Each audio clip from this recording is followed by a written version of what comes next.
الحمد للہ رب العالمین والصلاة والسلام علی سید الانبیاء والمرسلین وعلی آلہ واصحابہ اجمعین الی یوم الدین۔ سورۃ النحل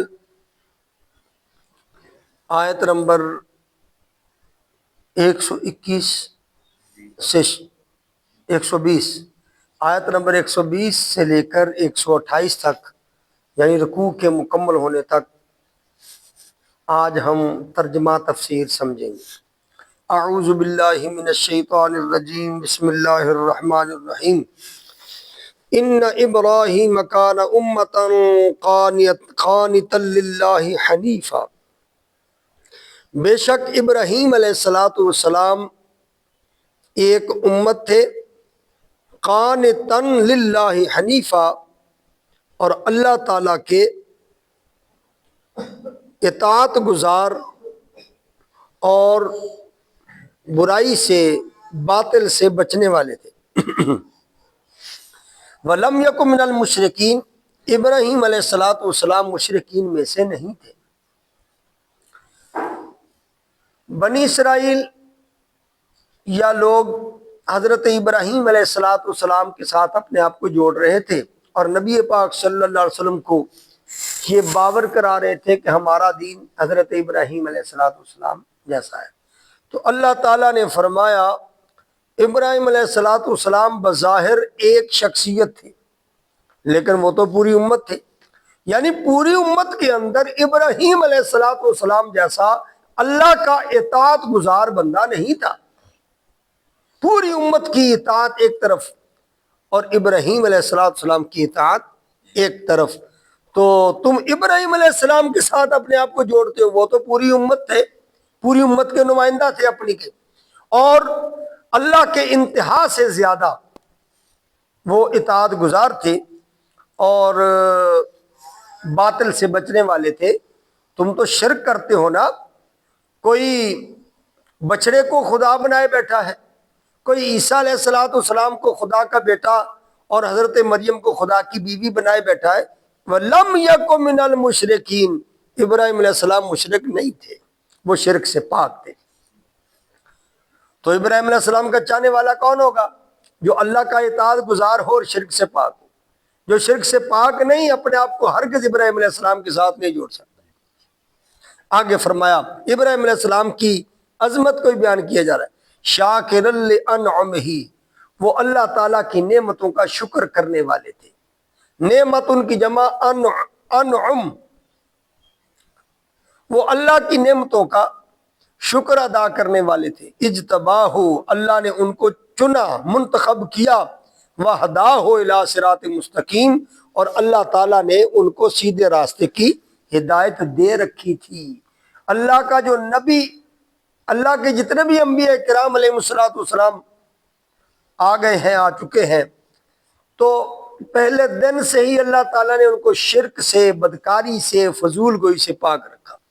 اللہ ان کی تربیت خصوصی طور پہ کرتا ہے، جتنے بھی اللہ کے نبی آئے۔ یہ نہیں کہ نعوذ باللہ پہلے فاسق و فاجر ہو بعد میں نبی بن جائے، ایسی کوئی مثال آپ نہیں دے سکتے۔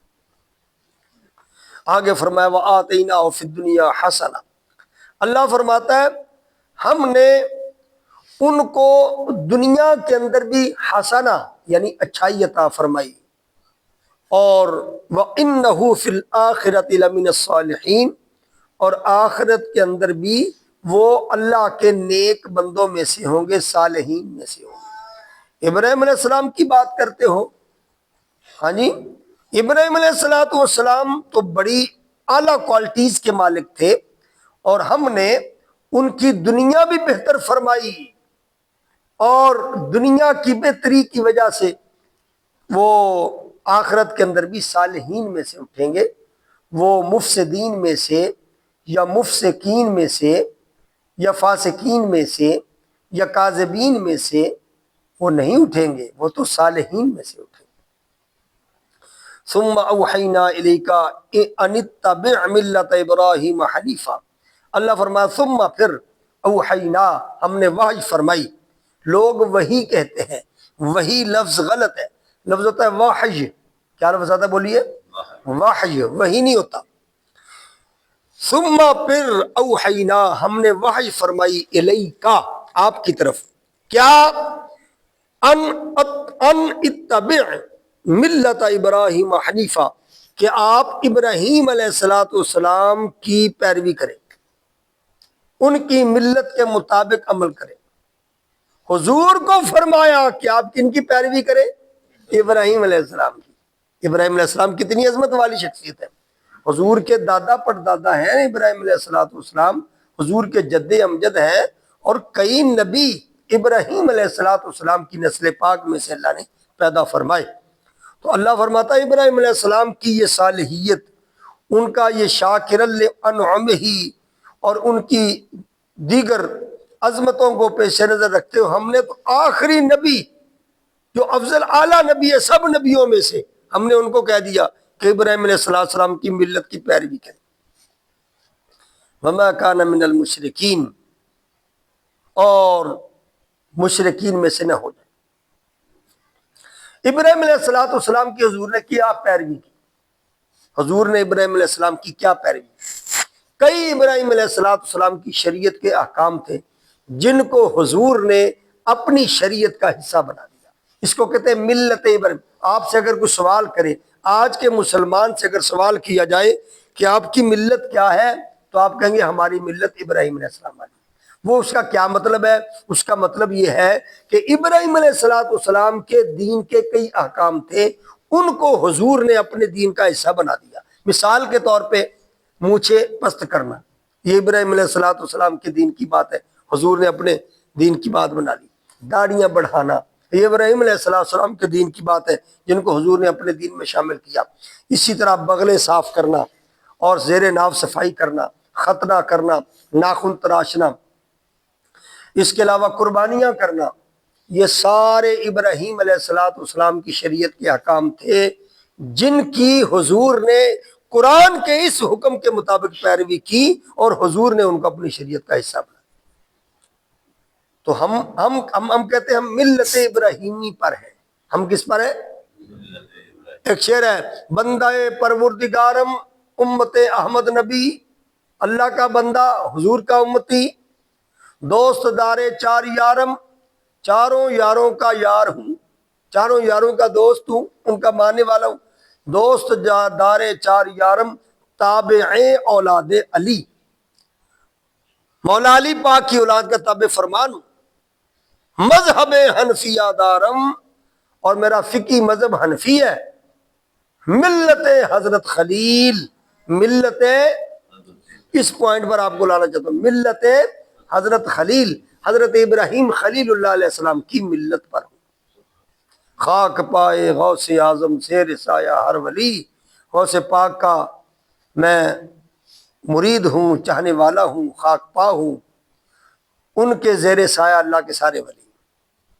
یہ ملت ابراہیم کا معنی کیا ہے؟ کہ ہم ابراہیم علیہ السلام کی شریعت کے بعض احکام پر عمل پیرا ہے. آگے فرمائے انما جعل السبت علی الذین اختلفوا فیہ، اللہ فرماتا ہے انما بے شک جعل السبت بنایا ہفتے کے دن کو، علی الذین ان لوگوں پر اختلفوا فیہ جنہوں نے اس میں اختلاف کیا. وَإِنَّ رَبَّكَ لَيَحْكُمُ بَيْنَهُمْ يَوْمَ الْقِيَامَةِ، اور بے شک آپ کا رب ان کے درمیان قیامت کے دن فیصلہ فرما دے گا. فیما کانوا فیہ یختلفون، جن میں وہ اختلاف کرتے تھے. اللہ تعالیٰ نے ایک قوم کو منع کر دیا کہ ہفتے والے دن آپ نے مچھلیاں نہیں پکڑنی،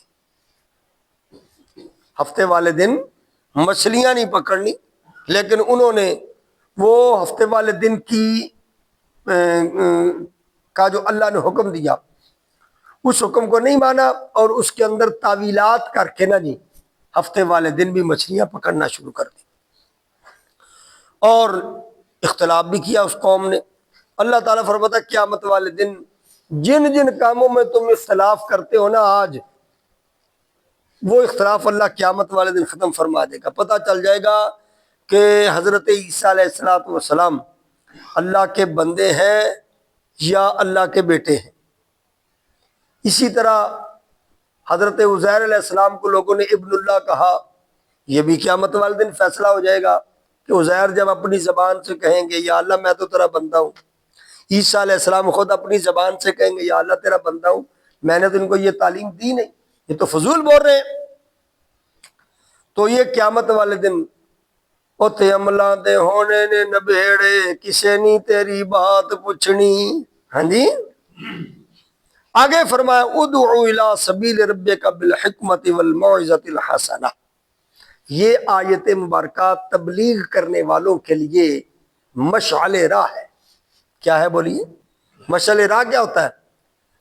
اب آپ آئے اتنی دور سے، رستے میں اندھیرا ہو، تو پرانے زمانے میں لالٹین پکڑ کے لوگ پانی لگانے جاتے تھے، لالٹین پکڑ کے پانی لگانے جاتے۔ یہ لالٹین جو ہے یہ آپ کے لیے مشعل راہ ہے۔ یا جنگ کے موقع پر وہ اپنا ڈنڈے کے اوپر، سوٹے کے اوپر وہ چلم جیسی ایک کچا مٹی کا برتن رکھ کے اس کے اندر انہوں نے آگ جلائی ہوتی تھی، اس کو کہتے ہیں یہ مشعل ہے۔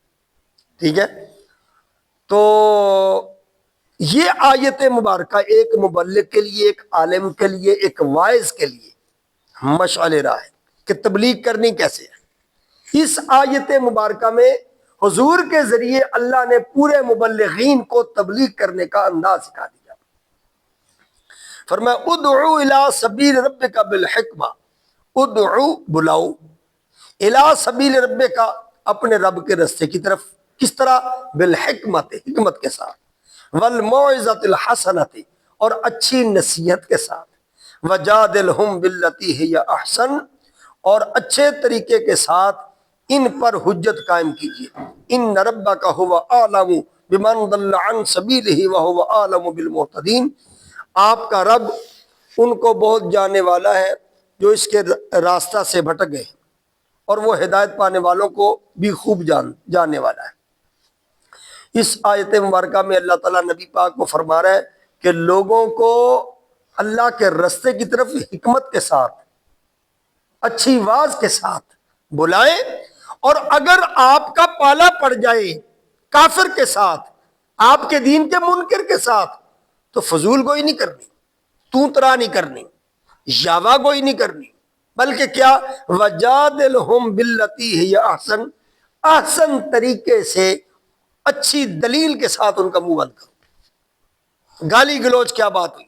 مناظرے کرو، مباحثے کرو، مکالمے کرو، ڈسکشن کرو، ڈیبیٹس کرو، لیکن بڑے احسن طریقے سے، کسی کی عزت نفس کو اچھالو نہیں، جو کچھ آج کل سوشل میڈیا پہ ہو رہا ہے۔ آگے فرمایا وَإِنْ عَاقَبْتُمْ فَعَاقِبُوا بِمِثْلِ مَا عُوقِبْتُمْ بِهِ، اگر تم ان کو سزا دو تو اتنی سزا دینا جتنی تمہیں تکلیف پہنچائی گئی۔